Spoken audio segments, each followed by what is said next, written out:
यह कहानी राजस्थान के कोटा शहर की एक भूतिया हवेली के बारे में है। यह हवेली राजा महाराजा के समय में बनाई हुई थी, लेकिन पिछले 18 सालों से इस हवेली में आज तक कोई भी रहने के लिए नहीं आया है। इच्छा होने पर भी इस हवेली में कोई भी नहीं रह पा रहा था, क्योंकि लोगों का कहना था कि इस हवेली में भूत प्रेत का साया है। जब अजीत सिंह को इस हवेली के बारे में पता चला तो उसने तय किया कि वो इस रहस्य को जानकर ही रहेगा, क्यों लोग इस हवेली में नहीं रह पा रहे हैं। उसने मजबूत इच्छा शक्ति से हवेली में रहने की पूरी तैयारी कर ली। जब उसने हवेली के अंदर जाने के लिए पैर आगे बढ़ाए तो दरवाजे पे किसी अनजान व्यक्ति ने उसे रोक लिया और नजदीक जाके बोला, कौन हो आप और किधर जा रहे हो?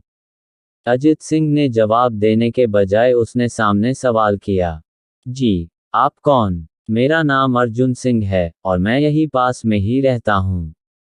अजित सिंह ने कहा, ओह अच्छा, मैंने सुना है कि यह एक भूतिया हवेली है और यहाँ कोई नहीं आ पाता है, इसलिए मैं इस हवेली में एक दिन रुकने का फैसला किया है। अर्जुन सिंह ने कहा, जी हाँ, आपने सही सुना है, और आप भी अंदर मत जाइए, मेरी माने तो आप भी वापस लौट जाइए, यहाँ बहुत खतरा है। यह सुनकर अजीत सिंह खुश हो गया, जैसे उन्हें कोई लॉटरी लग गई हो। अर्जुन ने उसकी खुशी को देखकर बोला, आप क्यों खुश हो रहे हो? आपको तो भूत का नाम सुनकर डर लगना चाहिए। शायद आपको पता नहीं होगा कि मैं भूत प्रेत में काफी दिलचस्पी रखता हूँ। अगर इस हवेली में भूत है तो मैं अंदर जरूर जाऊंगा और सारी सच्चाई का पता भी लगाऊंगा। इतना कहकर अजीत सिंह उस हवेली में चले गए। अंदर जाके अजित ने अपनी बैग को साइड में रखा और हवेली के चारों ओर देखने लगा। सारे रूम भी चेक कर लिए। बाद में ड्राइंग रूम में आके सोफे पर बैठ गया। उसने वहां बैठकर दारू के 2-4 पैग भी पिए। वहीं अचानक उस रूम में लाइट का एक बल्ब चालू बंद होने लगी, लेकिन अजीत ने उस पर ध्यान नहीं दिया। थोड़ी देर बाद दूसरा बल्ब चालू बंद होने लगा, फिर तो हवेली की सारे लाइट चालू बंद होने लगी। यह सब देखकर अजीत अपनी जगह पे खड़ा हो गया और संपूर्ण सावचेत हो गया। अचानक उसके सामने एक छोटा टेबल हवा में उड़ने लगा।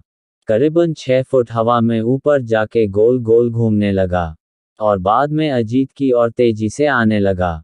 अजित ने तुरंत ही अपने जगह बदल दी और दूसरी ओर चला गया और वो टेबल वहीं जाके गिरा जहाँ अजित खड़ा था। अजीत कुछ समझ पाता उतने में सोफे की शीट उसकी ओर आने लगी।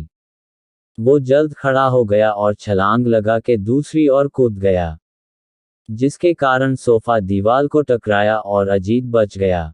अचानक सब कुछ शांत हो गया।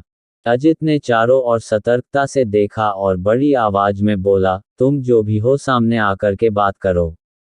वहीं एक बड़ी परछाई उसके सामने आई। अजित ने उस परछाई को देखकर बोला, कौन हो तुम और क्यों मुझे मारना चाहते हो? परछाई, तुम्हारी भूल के कारण। अजित, मेरी भूल? मैंने कौन सी भूल की? परछाई, इस हवेली में आने की भूल। मैं किसी को भी इस हवेली में खुश नहीं देख सकता। अजित, लेकिन क्यों? वो परछाई ने जवाब दिया, आज से 18 साल पहले इस हवेली के मालिक ने मुझे यहीं पे ही मार डाला था। मेरी कोई गलती भी नहीं थी। इस कारण की वजह से मेरी आत्मा इस हवेली में भटकती रहती है। मैं किसी को भी इस हवेली में नहीं रहने दूंगा, क्योंकि इस हवेली में मेरा खून हुआ था। इस हवेली में जो भी रहने के लिए आएगा उसकी मौत होगी। अजित ने कहा, मैं तुम्हें अपने असली रूप में देखना चाहता हूँ। तुम्हें मारने से पहले मैं तेरी यह इच्छा अवश्य पूरी करूंगा। और उस परछाई ने एक भयानक दरमियाना रूप ले लिया। उसका चेहरा इतना भयानक था कि अजीत भी एक क्षण के लिए डर गया था, लेकिन दूसरी ही क्षण में उसने अपने आप पर काबू पा लिया।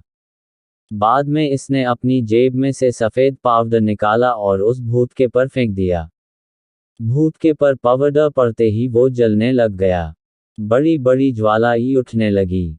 वो बहुत जोर जोर से चिल्लाने लगा और बाद में पूरी तरह से जल गया। उसके बाद अजीत ने चैन से सांस लिया और वहीं पर सो गया। दूसरे दिन सुबह जब अजीत को सही सलामत हवेली से बाहर आते देख अर्जुन को आश्चर्य हुआ। अर्जुन ने अजित से पूछा, तुम कैसे जिंदा हो? जब अजीत ने अर्जुन को कल रात को घटी घटना को पूरी तरह से बताया और बोला अब यह हवेली भूतिया हवेली नहीं रही।